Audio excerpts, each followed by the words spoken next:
TVS News at 5 hits Sunday, July 18. Hello everyone, I'm Diggle Salit, and let's begin with our top story. In regards to the school reopening announcement by the Ministry of Education yesterday, Sarawak Teachers Union or STU President Adam Prakash Abdullah said proper SOP must be in place to ensure a safe return for students. Pengumuman itu pada pendapat kami tidak menampakkan sebarang strategi dan prosedur operasi standar SOP yang jelas dan berkesan untuk memastikan sekolah akan dibuka pada 1 September 2021. Sekiranya kita hanya menggunakan laporan status semasa kes sebagai petunjuk untuk sekolah kembali beroperasi seperti biasa. He hopes that students sitting for SPM and STPM examinations this year will be given priority to return to class. Ya, kita mengharapkan sebelum mereka kembali, isu seperti keselamatan pelajar, SOP di sekolah itu telah diurus dengan baik.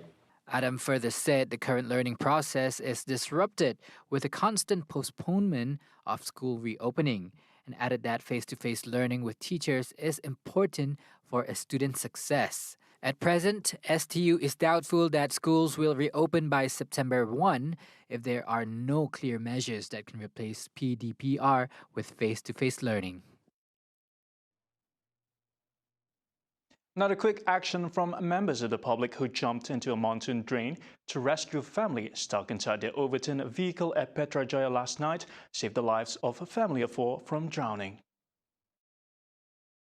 According to a Sarawak Fire and Rescue spokesperson, the vehicle carrying a couple with their 2 children skidded after trying to avoid a collision with a sudden oncoming car.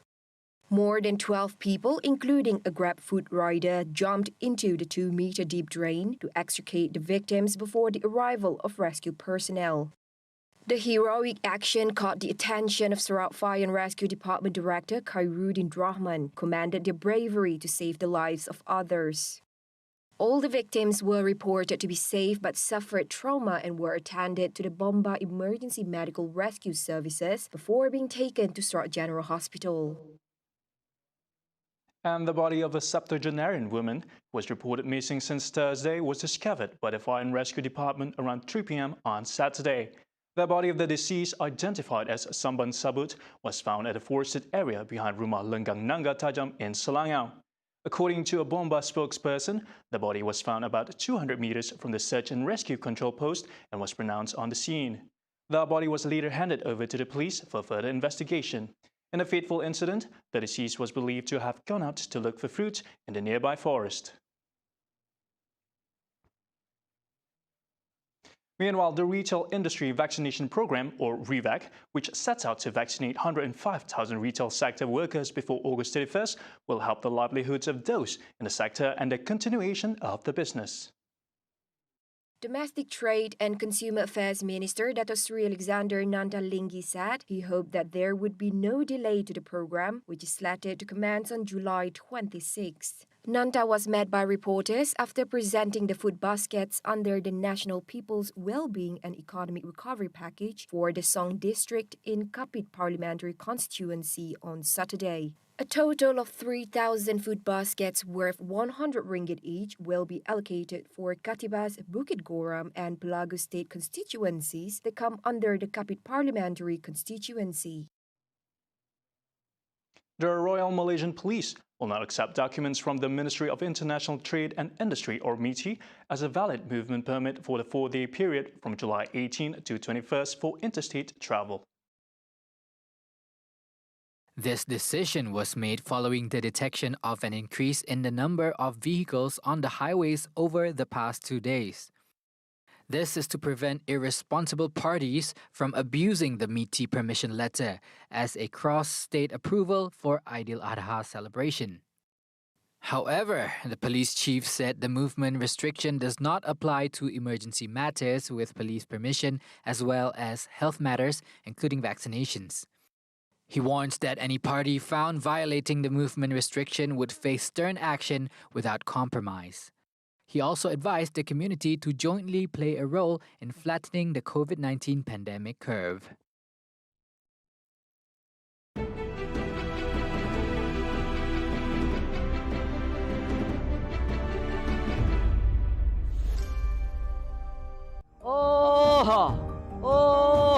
Yang kami ngau kami mesau kami lah kami madah minta tentara tak biar tak tu dak lulu dah.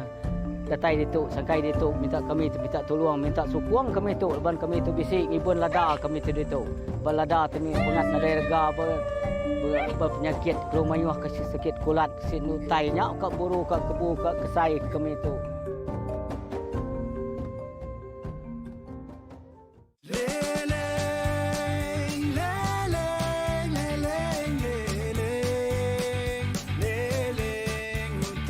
Welcoming to the studio, we have Sway. Jangan lupa saksikan Nembiak Toronto setiap Sabtu jam 11.15 pagi hanya di TVS saluran 122 Astro dan MyTV.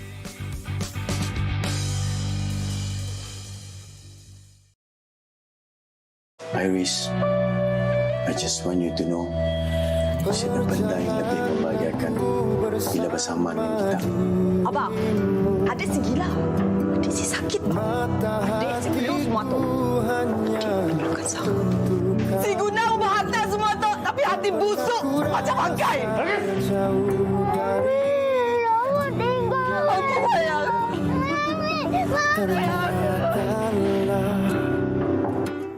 Akan berfixing items happy kerana abak tandang menua pukul kuanti ingat kita yang mahu Terutama di madah kecaranya. And we can see.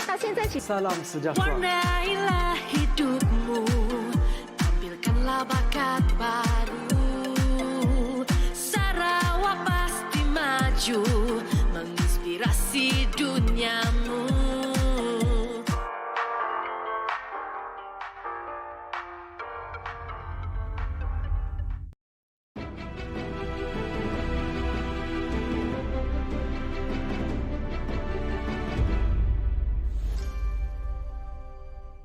Welcome back. Now, the Prime Minister Tan Sri Muhyiddin Yassin is placing high hopes on the Malaysian contingent to Tokyo Olympics to bring home the country's first Olympic gold medal.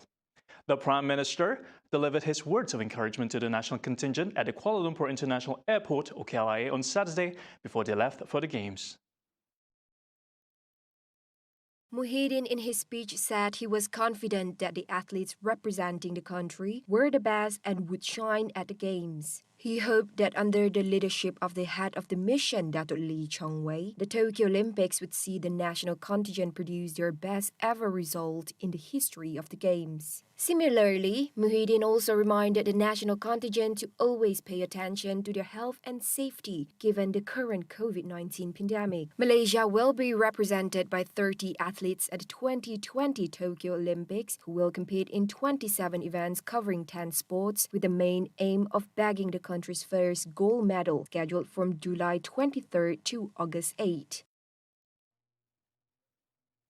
And Health Director General Tan Sri Dr. Nur Hisham Abdullah has called on the public to learn from the mistake of ignoring standard operating procedures, especially during festival celebrations in the past that triggered the spread of COVID-19. He said this should be foremost on the minds of the people ahead of Hari Raya Aidil Adha, which will be celebrated on July 20th. According to him, since the implementation of the total lockdown of the social and economic sectors from June 1st, a total of 267 community clusters were reported as of yesterday, largely due to the festivals which came prior, namely Hari Raya Aidilfitri and Hari Gawai. He said the clusters were triggered due to visiting activities in neighborhoods or villages and meetings between family members from different houses during celebrations and funerals. Pilgrims began arriving in Mecca for the start of the annual Hajj pilgrimage on Saturday, the second downsized Hajj held during the COVID-19 pandemic. And following last year's success, the event this year will be limited to a maximum of 60,000 vaccinated participants selected through a lottery. Saudi Arabia has restricted the Hajj to its own citizens and residents for the second year running in response to the current pandemic. According to the Hajj Ministry, the participants are chosen from more than 558,000 applicants through an online vetting system and are confined to those fully vaccinated individuals aged 18 to 65 with no chronic illnesses. The Hajj Ministry has said it is working on the highest level of health precautions in light of the pandemic and the emergence of new variants. Pilgrims will be divided into groups of just 20 to restrict exposure and to limit the spread of infections. Before the pandemic, some 2.5 million pilgrims used to visit Mecca and Medina for the week-long Hajj and the year-round Umrah pilgrimage. And wrapping up news at 5, Philippine Senator and boxing star Emmanuel Manny Pacquiao was voted out as the leader of the country's ruling party on Saturday amid feud with President Rodrigo Duterte over his position on China and record on fighting corruption. Pacquiao, who is seen as a possible contender to succeed Duterte in next year's presidential election, had long been among the president's strongest supporters, backing his bloody war on drugs and bid to reintroduce the death penalty. But ties between them soured last month after Pacquiao railed at what he called Duterte's soft stance on Beijing's aggressiveness in the South China Sea and said he was probing graft in the government. State media reported that the party removed Pacquiao as its president on Saturday, and he was then replaced by Energy Secretary Alfonso Cusi. In a statement, Pacquiao said that the party should focus on preventing the spread of the more contagious Delta coronavirus variant. The 8-division champion is in the United States to train for a welterweight title match and has yet to announce his presidential bid. He took oath as the party's president in December. Right, and that's all the time we have for News at 5. Be sure to tune in to Nightline with Handy Gui. I'm Douglas Elliott. Thank you so much for watching.